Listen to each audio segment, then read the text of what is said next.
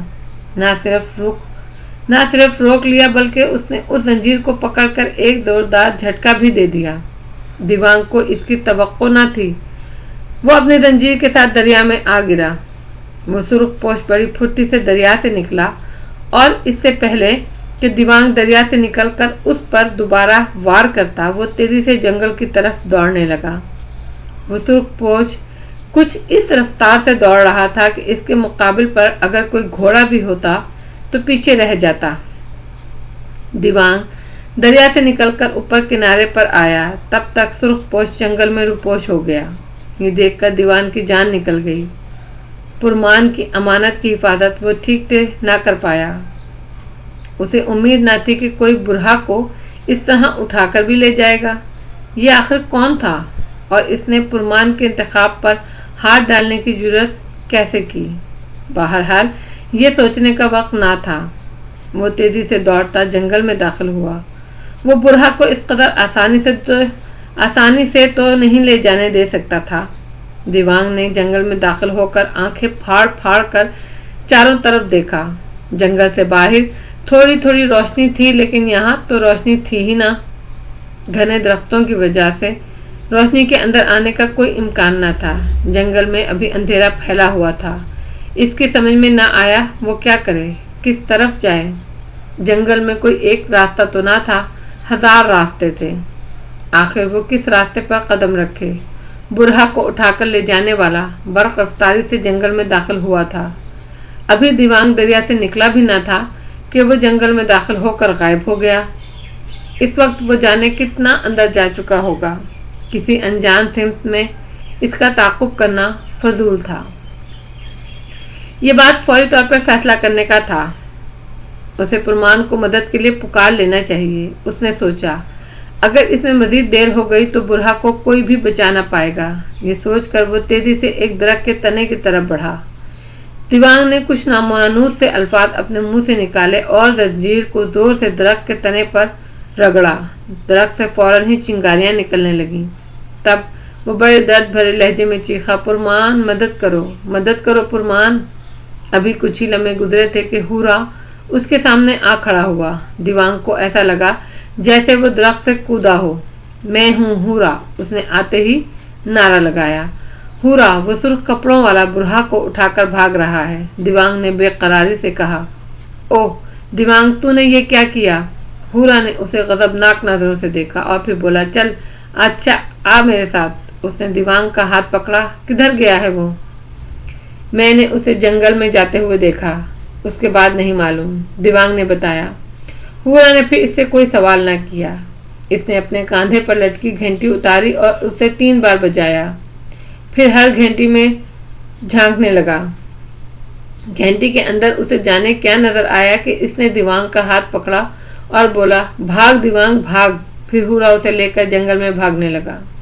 2-4 minute میں ہی دیوانگ ہانپنے لگا۔ ہورا اس قدر تیز رفتاری سے رواں دواں تھا کہ دیوانگ اس کا ساتھ نہیں دے پا رہا تھا۔ حالانکہ نہ وہ دوڑ رہا تھا اور نہ ہی تیز چل رہا تھا، اس کے باوجود زمین اس کے پیروں کے نیچے سے تیزی سے کھسک رہی تھی۔ ہورا نے اسے ہانپتے دیکھا تو اس کا ہاتھ چھوڑ دیا۔ دیوانگ، تو میری گھنٹی کی آواز پر پیچھے آ، میں آگے چلتا ہوں۔ وہ سرخا بہت رفتار سے دوڑ رہا ہے۔ یہ کہہ کر ہورا نے زنجیر میں بندھی گھنٹی زور سے زمین پر ماری۔ ریت کا ایک بادل سا اٹھا اور ہورا آنکھوں سے اوجھل ہو گیا۔ گھنٹی کی آواز دھیرے دھیرے کم ہوتی جا رہی تھی۔ دیوانگ اس آواز پر سرپٹ دوڑنے لگا۔ وہ سرخ پوش جو جنگل میں کافی اندر نکل آیا تھا، اچانک ہی اسے خطرے کا احساس ہوا تو وہ ایک درخت کے نیچے ٹھہر گیا۔ اس نے جلدی سے اپنے کرتے کے بٹن کھول کر گلے میں پڑے تعویذ اپنے ہاتھ میں لیا اور جلدی جلدی کچھ پڑھ کر خود کلامی کے انداز میں بولا، خطرہ بڑھ رہا ہے دوستو، تم کہاں ہو؟ ہم یہاں ہیں تمہارے پاس۔ یہ کہہ کر وہ ایک ایک کر کے اس کے سامنے آنن فانن نمودار ہو گئے۔ وہ 5 تھے۔ ان کا حلیہ بھی وہی تھا جو اس سرخ پوش کا تھا۔ شکلیں بھی ملتی جلتی تھیں، یوں لگتا تھا جیسے وہ سگے بھائی ہوں۔ دوستو، میں اس لڑکی کو لے کر نکلتا ہوں، تم اس خبیث کا انتظام کرو، دیکھو وہ میرے پیچھے نہ آنے پائے۔ پہلے سرخ پوش نے جس کے کاندھے سے برہا لگی تھی انہیں ہدایت کی، ٹھیک ہے تم جاؤ، ہم دیکھتے ہیں اس منحوس کو، وہ ہمارے ہاتھ سے نکل کر آگے نہیں جا سکے گا، تم بے فکر ہو کر اپنا سفر جاری رکھو۔ ان 5 سرخ پوشوں میں سے ایک نے کہا۔ پھر پہلے سرخ پوش نے اپنا وقت ضائع کرنا مناسب نہ سمجھا، وہ برہا کو لے کر برق رفتاری سے دوڑنے لگا۔ ابھی اسے آگے گئے کچھ ہی دیر ہوئی تھی کہ وہ منحوس آ پہنچا۔ ان 5 نے اس کی ناکہ بندی کر دی۔ پہلے مرحلے پر ایک سرخ پوش نے اچانک درخت کی اوٹ سے ٹانگ نکال کر اڑائی۔ ہورا دھار سے منہ کے بل زمین پر گرا۔ اسے اپنی طاقت پر بڑا گھمنڈ تھا۔ کس کی جرأت تھی کہ اس کے مقابلے پر آتا؟ اگر کوئی اس کے منہ آنے کی کوشش بھی کرتا تو وہ اسے کسی مچھر کی طرح مسل دیا کرتا تھا۔ یہ پہلی بار ہوا کہ کسی نے ٹانگ اڑائی اور اسے زمین بوس کر دیا۔ وہ گرتے ہی فوراً اٹھا، بڑی تیزی سے پلٹا۔ اس نے زنجیر اپنے ہاتھ میں لے لی جس میں گھنٹی بندھی ہوئی تھی۔ اس نے زنجیر کو غصے میں کچھ اس طرح جھٹکا دیا کہ وہ بری طرح جھنجھنا اٹھی۔ کون ہے؟ کس نے اپنی موت کو دعوت دی؟ سامنے آؤ۔ تب وہ سرخ پوش جس نے اسے اڑنگا مار کر گرایا تھا درخت کی اوٹ سے باہر آیا۔ دونوں نے مقابل ہو کر ایک دوسرے کو گھورا۔ کس بستی کا ہے تو؟ ہورا نے اس کے حلیے پر نظر ڈال کر پوچھا۔ اللہ کی بستی کا، سرخ پوش نے بڑے ہی اطمینان سے جواب دیا۔ برہا کو کس لیے اغوا کیا ہے؟ ہورا نے غصے سے پوچھا۔ زنجیر میں لٹکی گھنٹی بار بار بج رہی تھی۔ ہم نے اغوا نہیں کیا، ہم نے تم خبیثوں سے اسے چھڑایا ہے۔ اس معصوم بچی کو نجات دلائی ہے، وہ کسی کی امانت ہے، سرخ پوش نے بتایا۔ اس کی نظریں ہورا کے ساتھ اپنے دوستوں کو بھی دیکھ رہی تھیں جو پیچھے سے اس کے گرد گھیرا تنگ کر رہے تھے۔ کیا بکتا ہے؟ وہ صرف پرمان کی امانت ہے، اس کا انتخاب ہے، اسے پرمان سے کوئی نہیں چھین سکتا۔ لاؤ فوراً برہا کو میرے حوالے کر دو، ورنہ دیکھ لو موت تم سے زیادہ دور نہیں، ہورا نے بڑی بے نیازی سے کہا۔ اچھا مجھے دھمکی دیتا ہے خبیث، وہ بچی تو یہاں سے بہت دور جا چکی۔ نہیں، یہ کہہ کر ہورا نے زنجیر گھمائی۔ اس سے پہلے کہ وہ گھنٹی سامنے کھڑے سرخ پوش کے سر پر لگتی، پیچھے کھڑے ایک سرخ پوش نے جھٹکا مار کے اس کے ہاتھ سے چھین لی اور ایک لمحہ ضائع کیے بنا اس کے ہی سر پر گھما کر دے ماری۔ پیتل کی وزنی گھنٹی جب ہورا کے سر پر پڑی تو اس نے اپنے سر میں آگ بھرتی ہوئی محسوس کی۔ اس کی آنکھوں کے گرد اندھیرا چھا گیا۔ اس سرخ پوش نے ایک وار پر ہی اکتفا نہ کیا، اس نے 2-3 بار گھنٹی اور اس کے سر پر دے ماری۔ ہورا کسی شہتیر کی طرح زمین پر آ رہا اور اپنے ہوش گنوا بیٹھا۔ پھر اس سرخ پوش نے جس نے اس سے گھنٹی چھینی تھی، گھنٹی اس کے چوڑے چکلے سینے پر رکھ دی اور سامنے کھڑے سرخ پوش کی طرف دیکھا جس نے اڑنگا مار کر ہورا کو گرایا تھا۔ وہ سرخ پوش خاموش کھڑا جیسے کچھ سننے کی کوشش کر رہا تھا۔ کوئی دوڑتا ہوا اسی طرف آ رہا ہے، اگرچہ ابھی کچھ فاصلے پر ہے۔ اس سرخ پوش نے کہا، چلو پھر اسے بھی آ جانے دو، اسے بھی ٹھکانے لگانے کے بعد واپس چلیں گے۔ پھر وہ 5 سرخ پوش بے ہوش ہورا کے گرد درختوں کے پیچھے چھپ کر بیٹھ گئے، آنے والے کا انتظار کرنے لگے۔ کچھ ہی دیر گزری کہ درختوں کی اوٹ سے دیوانگ باہر آیا۔ وہ بہت تیزی سے دوڑتا ہوا آ رہا تھا۔ جب اس کی نظریں زمین پر پڑے ہورا پر گئیں تو اس کی سٹی گم ہو گئی۔ ہورا چاروں شانے چت بے ہوش پڑا تھا اور اس کی گھنٹی اس کے چوڑے چکلے سینے پر رکھی تھی۔